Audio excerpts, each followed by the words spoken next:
Hello, good morning. Uh, Today is Thursday, I think March 7. So, bago pumasok, medyo magka-chart muna tayo. From, dito na tayo sa kwan. Dito na tayo sa 4 hours yan. So, sa 4 hours, makikita natin dito na ito yung pinaka mga structure niya, yan. Market structure. Previously, pinag-uusapan natin kung gaano ka-importante na ma-identify yung mga market structure na yan. Kasi, yan yung magiging reference natin kung tayo ay magbabay o magsesell. So, ito ngayon, very clear ito ay uptrend. Because of lower high, higher high, higher high. Ito may higher high din. Ito lower low, higher low, higher low, higher low. Kaya lang mapansin nyo rito, magmula dito, ayan, medyo nagbe-bend na yung lower, yung higher high. Hindi na siya ganun kalayo yung higher high. Then, until nagkaroon nga ng, ayan, nag-shift yung market. Ayan, may choke. So, sa choke na to, nagkaroon ngayon ng panibagong, ayan, lower high. And then, may higher low pa rin, pero nag-umpisa na siyang magkaroon ng change of structure. Ayan, nagkaroon ng lower high, from lower high na naman. Lower low. And then another lower low. Lower high. Ayan. And dito, nagkaroon na ng choke. So, itong galaw na to, ito yung mga previous natin na analysis na bearish yung market. And then dito, nagkaroon ng choke. So, from downtrend, na-choke na siya. Nagkaroon ng change of character from downtrend. The possible magkaroon ng uptrend. So, yan siya. Lower low. Ayun, no, na-choke siya yung lower high. Na-choke itong lower high na to. And kung na-choke yan, pansinin nyo saan siya nag-end yung price dito sa previous week high. Saan naman siya nag-bounce dito sa previous month low. Kaya yung mga yan, napaka-importante niya na ilalagay natin kasi they are the point of interest. Ito, support and resistance, previous month low. And then, support and then previous week high yung resistance. And then, baba tayo ng lower time frame. So, on a higher time frame na 4 hours, ang structure natin ngayon is from downtrend, nag-choke siya, possible na magkaroon ng uptrend. Kaya lang, usually, mag-pullback yan. Saan pwede mag-pullback? Dito sa previous day high. So, anong pwedeng meron dyan? Yun yung i-analyze natin. Yan, pwede mag-pullback dyan bago mag-resume pataas. Pero dito ngayon yung price. Ito yung i-analyze muna natin. Kung, although na posible siya mag-pullback, tingnan natin kung ano yung sitwasyon ngayon dito.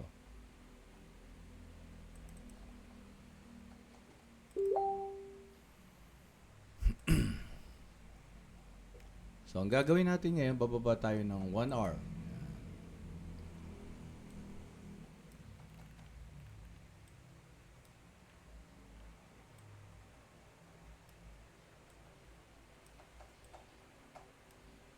Sa 1 hour, yun pa rin yung makikita. Kaya lang, mas clear na. Ayan. Ito siya, no? Ayun yung downtrend.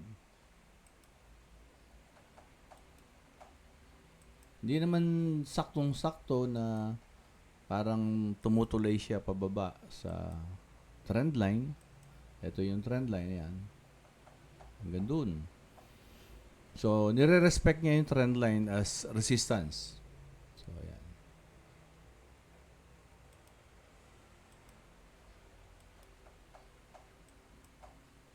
And then, dito may konting liquidity sweep dito bago bumalik sa loob.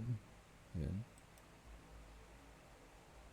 Binrake niya yung trend line pero just for liquidity sweep. Kasi kung titingnan mo to, parang ito, nagko-consolidate yung area na to. And then, bumalik nga dito sa previous month low. Yan. Between previous day low and previous month low. Yan. Bumalik siya riyan. And then, ito, lower low. Lower low. Hindi katulad nito, ano, low, lower low. Ang layo, ano? Low, lower low. Lower low. Ang layo ng pagitan ng price. Ito, halos pantay. Kaya pwedeng ito ay considered natin na equal low. And then, yun na nga, no? Nagkaroon ng move na ganyan. Yan. Strong move. Ito yung kahapon.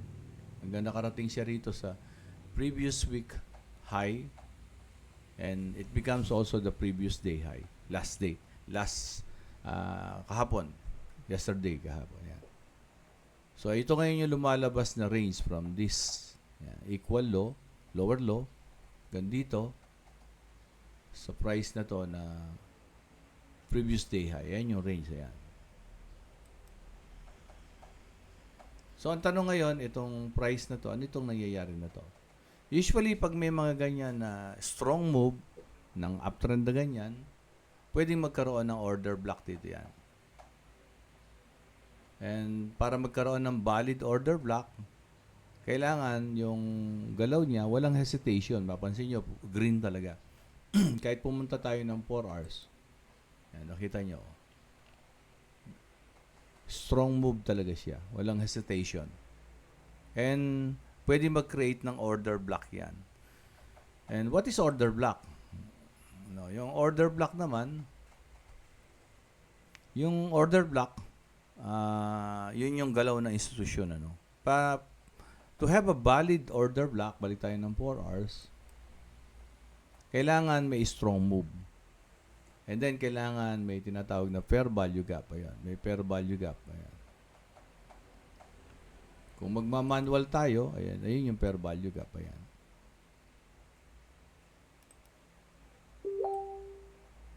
Ayan siya.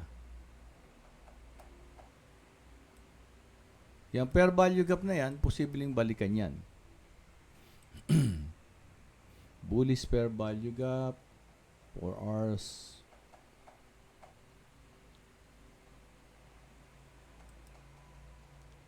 So, pwedeng bullish fair value gap.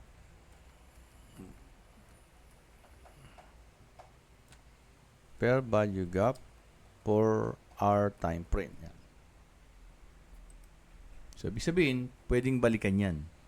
So, for an order block to be valid, kailangan may bullish fair value gap or inefficiency at saka merong choke or kaya break of structure. Ayun, meron din.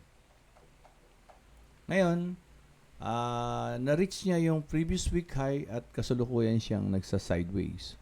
So, itong sideways na to is usually, ito yung distribution. Consolidation ang tawag ng iba. So, it's a sign na nag-accumulate or nagdi-distribute yung institution after nung strong move na to. Institution lang yung makakagawa nito kasi marami silang pondo. Then, baba tayo ng 1 hour. Huwag nating kalimutan yung market structure nung price. Ayan. Downtrend, then choke. So, kung nagkaroon ng change of structure yung downtrend, posible na ito, from here, babalikan ito para magkaroon ng, di ba, lower low ito. Para ito magkaroon ng higher low. Then, mag-resume yung pagtaas niya. Kaya lang, nandito yung price. Ito ngayon yung concern natin. Yun yung, usually, bago bumalik, at the end of the impulse move, o strong move ng institusyon, mag-distribution siya. So, ayan, kung mapapansin natin, meron siyang kinikreate na consolidation or sideways na parang triangle. Ayan. Or pwede nating lagyan ito na ngayon ng trend line. Mula dito, ayan. Then mula dito, ayan.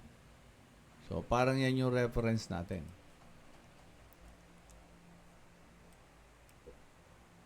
Again, kung babalikan natin yung sinasabi kanina, pwedeng magkaroon ng order block dito. Dahil sa move na to. Ngayon, dahil may fair value gap, valid yung order block na mabubuo dito. And then, dahil may choke, another criteria na valid yung order block. Yan. And then, yung impulse niya, alam walang hesitation, puro green talaga. And then, suddenly, nagkaroon ng tawag dito ng sideways or triangle. So, ito ngayon, hihintayin natin kung saan lalabas ito. Saan ba pwedeng lumabas? So, once the price nare-reach niya tong area na to, may mga buyer. Ayan, buyer dito, ayan, buyer. Siyempre, kung may nagbabuy dito, ayan, buy. Ang stop loss niyan, below the trend line. Nandun yung stop loss. O yung tinatawag nating liquidity. Yung iba naman, traders dito naman, iniisip nila baka bababa. Iba, dito kasi iniisip nila tataas. Iba dito iniisip nila bababa. Kaya ang ginagawa nila dito, sell. Every time na marireach yung area na yan, sell. So, ang stop loss niya nandito sa taas. Yan, stop loss. And then, may iba naman nag-trade sila, iniisip nila tataas. So, breakout. So, naglalagay sila ng mga pending order dyan na ang tawag ay buy stop. Siyempre, pag may buy stop, meron niyang stop loss sa ilalim. Ito, ganun din. Meron dito na iniisip nila babagsak. Kaya ang order nila, sell stop pending order. Pag may sell stop dito, andito naman yung stop loss niya sa ibabaw. So, ganun ka-importante itong galaw na ito. Dito kasi nag-i-establish ng liquidity yung institusyon. Bakit? Alam nila yan eh. So, since alam nilang marami ng stop loss dito during the sideways na galaw na yan, this is very important. So, ang gagawin nila dyan, pwedeng pagdating dito, liquidity sweep dito, liquidity sweep muna doon. Kasi kung mapapansin nyo, hindi pa taken yung liquidity rito. Pag pumasok ulit dito yung price, yun ay yung totoong move para balikan yung order block. Ganun din pag nasa order block na, posibleng magsa-sideways yan. Bakit? To create liquidity. And then, liquidity sweep, pwedeng pull back pa nga ng konti, tapos balik ulit sa ilalim ng previous month low. Yan, pwede yan.